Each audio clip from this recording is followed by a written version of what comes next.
Old Testament lesson is found in the book of 1 Kings, chapter 19, verses 1 through 4, and then again verses 8 through 15a. It's on page 311 in your pew Bible.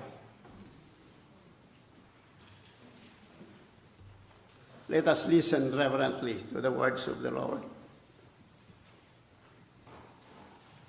King Ahab told Jezebel everything Elijah had done and how Elijah killed all the prophets with a sword.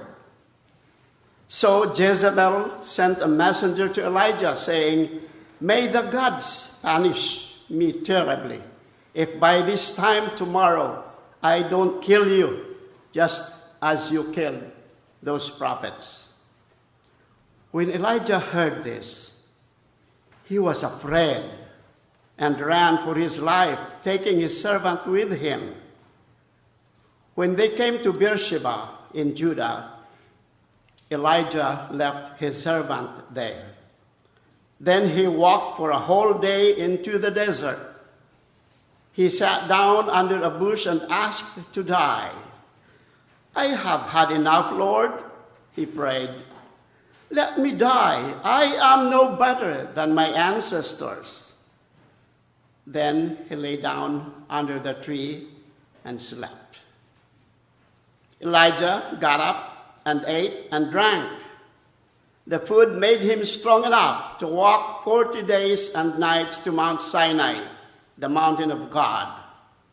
There Elijah went into a cave and stayed all night. Then the Lord spoke his word to him. "Elijah, why are you here?"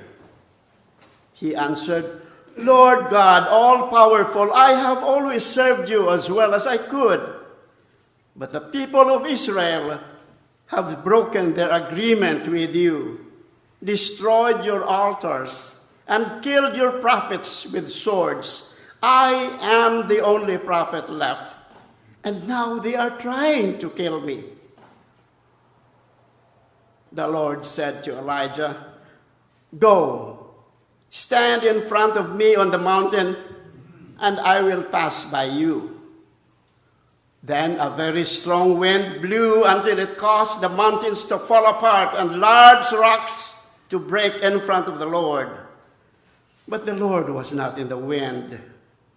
After the wind, there was an earthquake, but the Lord was not in the earthquake. After the earthquake, there was a fire, but the Lord was not in the fire. After the fire, there was a quiet, gentle sound. When Elijah heard it, he covered his face with his coat and went out and stood at the entrance of the cave. Then a voice said to him, "Elijah, why are you here?" He answered, "Lord God, all-powerful, I have always served you as well as I could.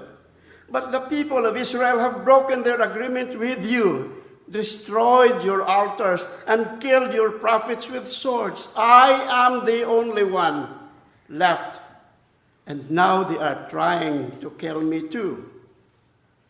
The Lord said to him, "Go back on the road that leads to the desert around Damascus." Here ends the Old Testament lesson. The gospel lesson today is from the Gospel of Luke, chapter 8, verses 26 through 39, that begins on page 63 of your pew Bible. Then they arrived at the country of the Gerasenes, which is opposite Galilee. As he stepped out on land, a man of the city who had demons met him. For a long time he had worn no clothes, and he did not live in a house but in the tombs. When he saw Jesus, he fell down before him and shouted at the top of his voice, "What have you to do with me, Jesus, Son of the Most High God? I beg you, do not torment me."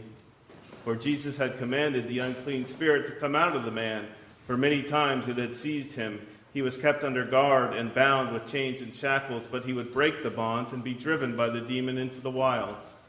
Jesus then asked him, "What is your name?" He said, "Legion," for many demons had entered him. They begged him not to order them to go back into the abyss. Now there on the hillside a large herd of swine was feeding, and the demons begged Jesus to let them enter these. So he gave them permission. Then the demons came out of the man and entered the swine, and the herd rushed down the steep bank into the lake and was drowned. When the swineherd saw what had happened, they ran off and told it in the city and in the country. Then people came out to see what had happened. And when they came to Jesus, they found the man from whom the demons had gone, sitting at the feet of Jesus, clothed and in his right mind. And they were afraid. Those who had seen it told them how the one who had been possessed by demons had been healed. Then all the people of the surrounding country of the Gerasenes asked Jesus to leave them, for they were seized with great fear. So he got into the boat and returned. The man from whom the demons had gone begged that he might be with him, but Jesus sent him away, saying, "Return to your home and declare how much God has done for you." So he went away, proclaiming throughout the city how much Jesus had done for him. The word of the Lord. The question today, why do bad things happen, is one that many have asked. It's probably the number one question in its various forms. Why does God allow suffering and whatnot? Is probably the number one question that I hear. And to that question, we seek answers, and we want often simple answers. We want to be able to point a finger at someone or something. In the midst of everything going wrong, in the midst of disaster, in the midst of tragedy, in the midst of chaos of the human soul, we want to be able to say, there is the answer. There is why bad things are happening. And some do that. Arrogant TV preachers pronounce it as God's judgment. Politicians blame it on their foes. We blame them. They blame us. We can't face a world where we cannot answer the why behind all the suffering. Elijah was suffering. He lived in a violent world where kings battled for power, where religions were clashing. And Elijah, as we just heard from Gideon, said that all the Yahweh prophets were dead but him, but also heard that he himself had killed 400 prophets of Baal. And he wanted to give up. Perhaps he saw within him his own complicity in the violence that was going back and forth, his own participation, and he gave up. In a violent world, Elijah, and in a violent soul, Elijah is looking for the why. Why must it be so? Why are we like this? And he fasts, and he goes to the mountain, to the wilderness. And first, a destroying wind comes. Is God in the wind? No. God's not in the destroying wind. Then an earthquake. Is God in the earthquake? No. God is not in earthquakes. Then the fire. Is God in the fire? No. God is not in the fire. And then only silence. And our Pew version says sheer silence. All of those things destroy, but God is not in them. We often want to say, oh, why does God make earth shake, or the wind blow, and the hurricanes come, or the fires rage? But God, perhaps, is not in them. And we live instead in a world created with cause and effect, not in a world where God is pulling strings like some grand orchestra. But there are uncountable amounts of factors, of causes and effects that work alongside each other, sometimes with each other and sometimes against each other in our world. But then what about those things that do come about by our actions, by the actions of a person with freedom of choice. Clearly, we can point to that and say, there, in that person, or those people, is why bad things are happening. And yes, to a certain degree, we can say that. We can say that one person chose to kill 49 people, injure 53 others, because that person went in, bought a gun, and decided to take lives. Yes, we can say that. But once we begin to ask why a person would do such a thing, well, we begin to see our desire for simple answers again to rise up. We want to point to one thing and lift up one thing, perhaps for ulterior motives. Some say it was entirely because of his radical beliefs in joining the war that ISIS is waging on Western society, and that through that he justified his actions. Some say he was repressed sexually, as evident by his history of going to gay clubs and being on dating sites, but being raised in a culture, just like many Christians, where that is not welcome and even seen as an abomination. Some say it is because he was prone to violence, that he beat his first wife, that he spoke of violence frequently, was perhaps mentally ill. Some say it is a culture that refuses to put some safety checks on those who buy such weapons, and that his previous rhetoric and actions should have prevented him. The fact that he was even on an FBI watch list should have prevented him. Is it one of those things? Is it some of those things? Is it all of those things and more? More than we even can conceive. And like Elijah, we seek answers and seem only to be told where God is not, and are left only hearing silence. Why silence? Why do we hear? What do we hear in silence?